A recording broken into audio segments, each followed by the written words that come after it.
and I Joada do say ya when him say C4C liver specialist hospital. One more bam yedi nkomo ya pomudimo. Na ose stress physiology. Hey, cortisol ye. Hormone.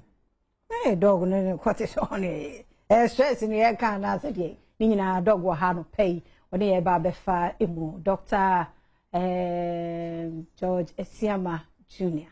Dog me watching. Yes. That be a book. Oh, bad, my sister. Inti stress physiology and one cortisol hormone. Yes, Stevie, I mean, I say, in fact, me feel it well, no, I don't pay. Oh, yes, yes. As any word enough found. Yes, perfect. Before Saturday to send a minimum sense so better. Wow. Then my tad and perfect. Yes. Yes, Stevie, I bet ya or your phone na yada on my sip. Na we be some say, ye can't stress physiology. Na enwani cortisol hormone. Basically, yabeka sanity. Okay. Nti yeni pediano kwanya ofaswa or the manage stress or the respond to stress or how our stress to me the buyer so say be constant. Send your body no cry behave when we are stressed and then the person you do home. Okay, it's stress here day. If you are for the purpose of and then come on you know. Yabeka say stress what definitions be brave, but and then come on into you say stress anything a bit disrupt to our body's homeostasis. Homeostasis so chere say akomane bo pepepe. Moja no so pepepe. Esi chire na wo ni pedua me pepepe. Enti bibia pepepe wo body no nti wonyare. Nti wonyare a yese wo homeostatic state. Enti ade e besesa ama yare aba. Ama sa homeostasis no besesa no. Yabeka say stress. Nti yesi ye wo acute stress and ye wo chronic stress. Say you can't acute stress and you can't stress afi na ashase. So if you are no pay be e be na traffic in the door so. Until you bet me a maneuver one way or two be aba. Ay acute stress. And no sa stress ni ya call ya pe. Now are you okay? E bi so how deadline be. O meet here why you okay? Now so chronic stress no koye say be our financial stress. Akwa akobobo sin bi. De bi ya ye fro. Ye down. Until e ma how e ba ni pedia no so. E bi so wo kra na ejuma wo ye no demand a lot nti ya wose de bia o meet sa deadline no eti increase your stress no etimi kofa o how ba stress ni bi wo ha ankeye because e boa en e ma ye alert e ma yetimi encourage ye ho etimi pursue more nanso e be ye chronic na be ye o how yes wow ne o se obo ho ban yi ti kwan be na be fa so manage stress because day ye ko ba die e be che ba ko bi mielu bi. Me say buy a soccer bit me a manager and quite all how. If you are stress management, you know, you're very holistically, not make sure say you're sharing with the physiological aspect, you know, o body na nkasa mukwaya, o body nimpo be manage stress na nsana, we who say you're stress. Oh, yeah, adwene mu no, you find say you're much younger, and you're mammy and now you were living in the bushes.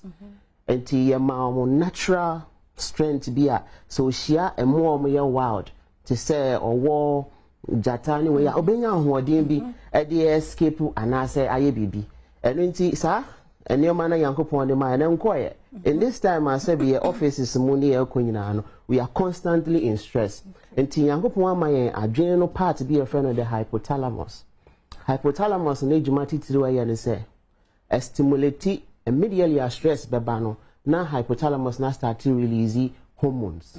Into special hormone to say cortisol releasing hormone. Ebe part of the body friend the anterior pituitary gland. Facha me anope but yes yeah dear. Eko wa na ko Kenya ono so na e produce the adrenocorticotropic releasing hormone. This special hormone also be part of your body your friend will say adrenaline gland. A part of your adrenaline gland on top of your kidney. Into your kidney when it comes to fear and flight. Your kidney knows where your adrenaline gland no be produce sa hormone your friend the cortisol hormone you to need in the stress hormone. A stress hormone because the air say a ma wan hoden sonko behavior you know e bie weni no o people no if you are ready nkomo wa hasisi ya no say bi abo bi oye wild ba ha me ne ye camera me wan hwa ohwefo ani so betene ne yetene nchen wo fi ho because of a stress no eye nneoma yehu eye fina na say your how nti ye pentem escape no and in a constant of doing that no your body no react in that boy and crama your muscles no nya ahoden foforo e di tumirika enya different energy. Then so how I want to say stress no be chronic pe. It mean physiologically no hamper on no progress in terms of growth. It mean hamper on sleep. It mean ma abribia no na wo fear and panic. De bia na wo yem show. Wo cry bia wo yem paibo for. Wo a very active person. Then so unimade na ye time no so say wo say wo ye pe na wo ye G3 because ohuna abo nti ama wo body ne wo so we nyina no a form of stress ah. You see it may reduce your immune system. Your immune system so say why am I fighting infection?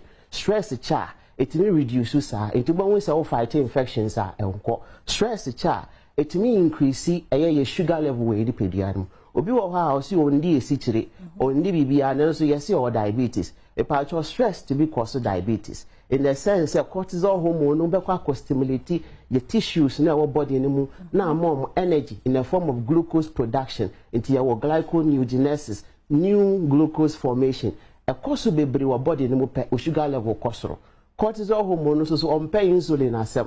Insulin so the be boy and my sugar level above from monipedia no to be say stress no cause be brain be chronic it may lead to diabetes. Ebiom cortisol hormone nature woni pedianu ma etimi constrict your blood vessels no your blood vessels so no carry moja it is a moja entimi circulate ye e woni pedianu ma na chese entin ne bebre adwen ne bebre stroke e beba body no so elake eye moja bebre pe ukini ne organs akese ne nyina they can shut down na chese wo ba benya problem say cortisol hormone no so che your body ne mo pe etimi increase digestive problem ti yen aye nya Crohn disease yen aye nya stomach ulcer stress etimi kotwetwe edeba yen so a ebimpo abribia no yen anxiety treat stress etimi kotwetwe ba your wade be a friend of the lymphatic system. The lymphatic system no your body your special vessels I boy am ye fi nanso adwen so wone de enti adwen no utumi daye a na o lymphatic system na aye ejuma na a wash down all those excesses na adwen carry no it is a hormone na ache woni pedua no ma na wash no na efrim. We need a very good rest here manage stress there I was see it be die ebiom see be managing here your special organ when you pedua no ma your friend the liver. Yes, liver ni zoom lion me na mato ne din sa de ye ne say e bomodin ama sa hormone we ya ache wo ni pedua no e clear no ama how our physiology be ban efrim nti mesrew Kenya obrebo with special medication as C4C diabetes as your friend Libotone. Now visit C4C all the branches. So when you stresses seek a professional advice. Now you who stresses know how to manage. If I show for C4C our 050 0040331. And now say 050 0040328. And now say international number our 3 plus 316 879 855 84. Offer branches no number we nyina branches e wo Kumasi e so kwa mo eye Takrade so ye bejo so Accra Dental SDA junction free na ye ndi nkomo na ma wonsan Kaliboto C4C you say once treated forever treated anope ye da obi bi ase yes ye da say Dr. George Siamba